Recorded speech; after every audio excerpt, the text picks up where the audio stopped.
लोकसभा चुनाव के पांचवें चरण के लिए मतदान हो रहा है। पांचवें चरण में उत्तर प्रदेश की 14 सीटें हैं।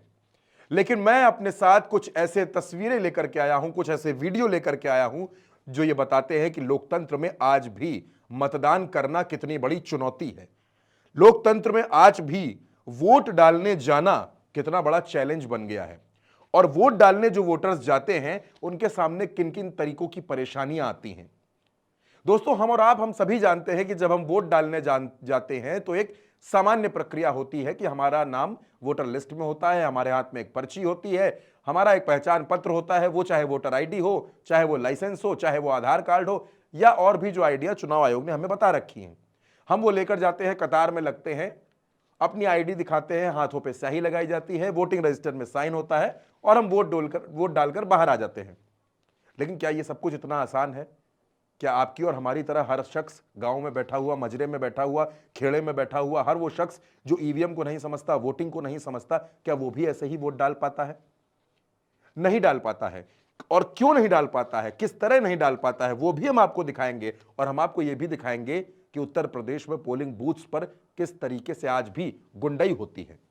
हम सीधे सीधे आपको ये 4 वीडियो हमने अपने सामने रखे हैं, जिनमें आप देख सकते हैं एक वीडियो झांसी का है, एक फतेहपुर का है, एक रायबरेली का है और एक मोहनलालगंज का है। ये चारों उन इलाकों के वीडियो हैं जहां पांचवें चरण में मतदान हुआ, जहां पांचवें चरण में वोटिंग हुई। लेकिन हम ये आपको क्यों दिखा रहे हैं, क्यों सुना रहे हैं, क्यों बता रहे हैं, वो आप तब जानेंगे जब हम आपको ये चारों वीडियो दिखाएंगे और बताएंगे कि आखिर क्या क्या हुआ यहां पर। और शुरुआत हम करना चाहेंगे इस पूरे जो 4 वीडियो हमारे सामने हैं, इसमें हम शुरुआत करेंगे रायबरेली से। रायबरेली वो सीट जहां राहुल गांधी चुनाव लड़ रहे हैं, उनके सामने बीजेपी के दिनेश प्रताप सिंह प्रत्याशी हैं। लेकिन ये शख्स जो खड़े हैं, इनका क्या कहना है रायबरेली में हो रहे मतदान पर, वो हम आपको सुनाएंगे कि आखिर ये क्या कह रहे हैं। पहले आप इनकी बात सुनिए।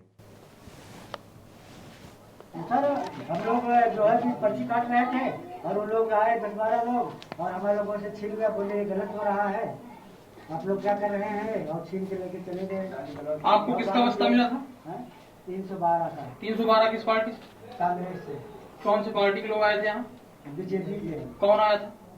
अवधेश सिंह और ये कौन? ये अवधेश सिंह कौन है? अभी तो तो जब वो आए तो क्या किए? वो लोग आए यहाँ, अचानक आए 4-5 गाड़ी से और नीचे यहाँ पर्ची काटी जा रही थी। पर्ची उठाकर तुरंत झोला भरे फाड़ मार दिया, पूरा बस्ता उठा गया और धमकी भी दिया, कहे अभी गोली चल जाएगी, ये होगा, और तुरंत यहाँ गाड़ी से निकल लिए। तो आपके पास दूसरी कोई संख्या कम थी, इसलिए कुछ उनके प्रशासन भी था साथ में। अच्छा, ठीक। अब आपको जल्दी से समझा देते हैं कि आखिर यहां पर हुआ क्या है। दोस्तों, ये रायबरेली का वीडियो है और रायबरेली के वीडियो को आपने देखा कि रायबरेली में किस तरीके से चीजें हुई हैं। सबसे पहले आप ये समझिए, हमने आपको बताया कि ये रायबरेली का वीडियो है। रायबरेली कौन सी सीट है जहां पर राहुल गांधी चुनाव लड़ रहे हैं। जिस शख्स की आपने बाइट सुनी, जिस शख्स की आपने बात सुनी, इनका क्या कहना है? इनका सीधे तौर पर कहना है कि ये बूथ पर मौजूद थे, बूथ पर इन्होंने कांग्रेस का बस्ता लगाया था। बस्ता यानी कि उस बूथ पर ये कांग्रेस के एजेंट थे, कांग्रेस का इन्होंने बस्ता लगाया था। लेकिन वहां पर कौन आता है? वहां पर बीजेपी के प्रत्याशी दिनेश प्रताप सिंह के भाई अवधेश सिंह आते हैं और इनके बस्ते को वहां से हटाकर इन लोगों को धमकी देते हैं कि ये लोग वहां से चले जाएं। क्या कहते हैं, इनकी बात एक बार आप फिर से सुन लीजिए। सर, हम लोग जो है कि पर्ची काट रहे थे और उन लोग आए 10-12 लोग और हमारे लोगों से छीन गया, बोले गलत हो रहा है, आप लोग क्या कर रहे हैं, और छीन के लेके चले गए। आपको किसका बस्ता मिला था? 312 का। 312 किस पार्टी? कांग्रेस से। कौन सी पार्टी के लोग आए थे यहाँ? बीजेपी के। कौन आया था? अवधेश सिंह और ये कौन? ये अवधेश सिंह कौन है? अभी तो तो जब वो आए तो क्या किए? ठीक है, दिनेश प्रताप सिंह एमएलसी के भाई, यानी दिनेश प्रताप सिंह कौन? बीजेपी के प्रत्याशी। अब दोस्तों, आपको एक दूसरा वीडियो हम दिखाते हैं। वो वीडियो है झांसी का। जिन महिला को आप देख रहे हैं, इनका नाम गीता है। ये वोट डालने के लिए गई थी अपने बूथ पर कि ये मतदान करेंगी, लोकतंत्र में हिस्सा लेंगी। लेकिन इनके साथ क्या हुआ, वो इनकी जुबानी आप खुद सुनिए। क्या नाम है माता जी आपका? कहाँ रहती हैं? बड़ा गांव में। आज क्या हुआ? आज वोट डालने नहीं दिया, मैं आई वोट डालने। हाँ, क्या कह रहे हैं? बोले आपकी डाल चुका है वोट डल चुका है आपका और आपने वोट नहीं डाला है? नहीं डाला। क्यों नहीं डाला? क्यों? आपका कौन डाल गया पता है कुछ? अब ये आपने इनकी बात सुनी, ये झांसी की गीता जी हैं जो वोट डालने के लिए गई थी बड़ा गांव के इलाके में, लेकिन जब ये बूथ पर पहुंची तो इनको पता चला कि इनका वोट पहले ही पड़ चुका है। और ये आपको भी देखना चाहिए, पूरे देश को देखना चाहिए, चुनाव आयोग को देखना चाहिए कि एक महिला झांसी में वोट डालने गई लेकिन उसका वोट पहले ही कास्ट हो चुका था। तो फिर क्या मतलब है आपके उन तमाम बूथ पर खड़ी हुई पुलिस का, उन चुनाव के अधिकारियों का, तमाम एजेंट्स का और तमाम सुरक्षा का, जब एक महिला का वोट पहले ही कास्ट हो गया? उस महिला को वोट डालने का मौका ही नहीं मिला। इनको तो वोट डालने का मौका नहीं मिला, लेकिन इनको मिला। फतेहपुर में इनको वोट डालने का मौका मिला, लेकिन क्या हुआ इनके वोट के साथ? लोकतंत्र में क्या ऐसा भी होता है? इनकी बात सुनिए। हाथ पकड़ के साइकिल वाले में डाला ऊपर वाले में, जैसे साइकिल ऊपर बनी और नीचे वाले वो खाने पकड़ में डाले का है और वो मैंने डरवा से हमको 20 वाले में डरवा दी कमर में। अच्छा। हाँ तो जबरदस्ती आवाज में खबर ना मोटा मोटा। अच्छा। वो पकड़ के हमारा हाथ उसमें डरवा दिया। हम कहते कि हमारा नहीं जानते तो तुमको ये कहना चाहिए कि तुम्हारी मर्जी वो टाटा दी, तो वो अपन जबरदस्ती हमारा हाथ पकड़ के डरवा दिया। हमारा जो चार चटकाना चुप अब हम डाल दिए जबरदस्ती। अब फिर आधा इसकी आपको देखिए किसमें डाला हो तुम, तो हम देखा तो कहा था कि वो मत देख तो कमल आ गए। हाँ कमल बन गई मशीन में। आपको देखिए किसमें डाला था, हम उसमें देखे तो वो कमल बन गया है। ये फतेहपुर की महिला है। जब वोट डालने गई तो इनको इतनी समझ नहीं थी, ग्रामीण परिवेश की महिला है, इनको ये पता नहीं था कि वोट किस तरीके से डाला जाता है, किस तरीके से ईवीएम में बटन दबाई जाती है। तो वहां पर मौजूद एक शख्स ने इनसे ये कहा कि हम आपका वोट डलवा देंगे। वो इनको लेकर के गया और जैसा कि इनका आरोप है कि उस शख्स ने इनका हाथ पकड़ा, हालांकि उस शख्स का इन्होंने नाम नहीं बताया है, लेकिन वहां जो मौजूद आसपास के लोग हैं वो उस शख्स की पहचान जरूर बता रहे हैं। इनका कहना है कि उस शख्स ने इनका हाथ जबरदस्ती पकड़ा और इनका वोट भारतीय जनता पार्टी को डलवा दिया। ये कहीं और वोट डालना चाहती थी, लेकिन वहां पर ये अपना वोट नहीं डाल सकी और इनका वोट जबरदस्ती उस पार्टी को दिलवाया गया जिसको ये वोट देना नहीं चाहती थी।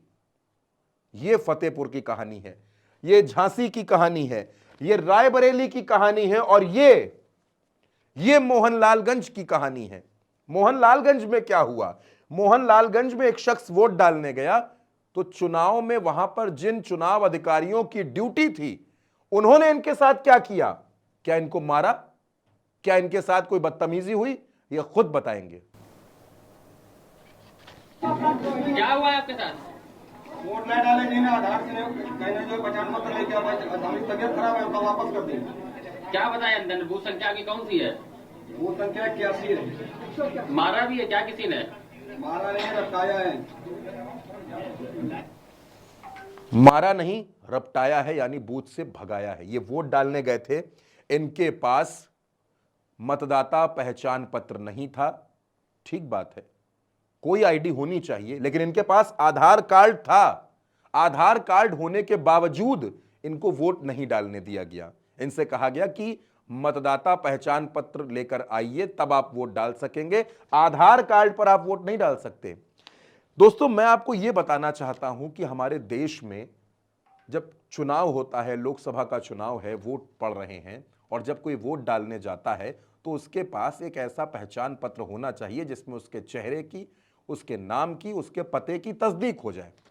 मैंने भी वोट डाला है, चौथे चरण में मैंने भी वोट डाला है, और मेरे पास भी, मैं जब बूथ पर पहुंचा तो मेरे पास मतदाता पहचान पत्र यानी वोटर आईडी नहीं थी, लेकिन मेरे पास मेरा आधार कार्ड था, मेरी वोटिंग की पर्ची थी और बड़ी ही सहूलियत से हमने अपना वोट डाला है। लेकिन मोहनलालगंज के बूथ नंबर 81 पर इस शख्स को इसलिए वोट नहीं डालने दिया गया क्योंकि मतदाता पहचान पत्र नहीं था, और इनसे कहा गया कि वो लेकर के आइए। ये बीमार थे और इनका कहना है कि ये बीमार थे, वोट डालने गए और इनको वहां से रपटा दिया गया, वोट नहीं डालने दिया गया।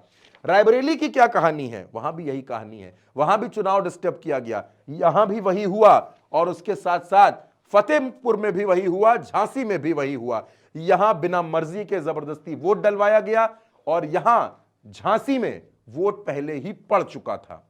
यानी लोकतंत्र की ये 4 तस्वीरें लोकसभा चुनाव के 5वें चरण की हैं, जो ये बताती हैं कि हमारे देश में किस तरीके से आज भी लोग अपने वोटिंग के अधिकार से वंचित रह जाते हैं। वो जिसे चाहते हैं उसे वोट नहीं दे सकते। वो जब वोट डालने का मन बनाकर जाते हैं तो उनका वोट पहले से पड़ चुका होता है। वो जब वोट डालने जाते हैं तो तमाम आंकड़ों में, तमाम तकनीकी बाधाओं में उनको उलझाकर उन्हें वोट नहीं डालने दिया जाता, और वो जब किसी पार्टी का बस्ता लगा करके बैठते हैं तो उनको धमकियां दी जाती हैं।